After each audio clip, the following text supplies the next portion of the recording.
రోహిణి వాళ్ళ మామయ్య మటన్ మాణిక్యం ప్రభాతో ఫోన్లో మాట్లాడుతుంటాడు. మే అంటాడు. ఎలా ఉన్నారు అన్నయ్య గారు, బాగున్నారా అనడంతో మే అంటాడు. బాగున్నానండి, బాగున్నాను. మీరు ఎక్కడ ఉన్నారు అంటే, నేను ఇంకా అండర్ గ్రౌండ్లోనే ఉన్నాను అని అంటాడు మాణిక్యం. నువ్వేంటి మీనా ఇక్కడే చూశానన్నావు, అదేంటి అక్కంచెలు ఫోన్ చేస్తున్నాడు అనడంతో, ఏది అయితేనేమి ఎలా ఉన్నారు, మా అన్నయ్య ఎప్పుడు వస్తున్నారు అంటే, ఇంకా నెల రోజుల వరకు విడిపిస్తాము, బయటికి వచ్చేస్తాడు అని చెప్తాడు మాణిక్యం. నెల రోజులలో బయటికి వస్తాడని చెప్పడంతో కంగు తింటుంది రోహిణి.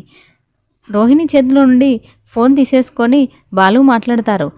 మీరు ఎక్కడున్నారు, ఎక్కడ ఉన్నారు అంటే, వెనుక బ్యాక్గ్రౌండ్ కనబడట్లేదా అంటాడు మాణిక్యం.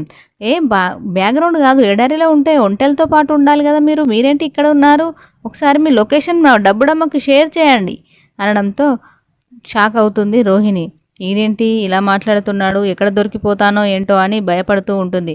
మాణిక్యం ఇంతలోనే హలో హలో ఇక్కడ సిగ్నల్ లేదమ్మా, హలో హలో హలో అనుకుంటూ కట్ చేస్తాడు మాణిక్యం.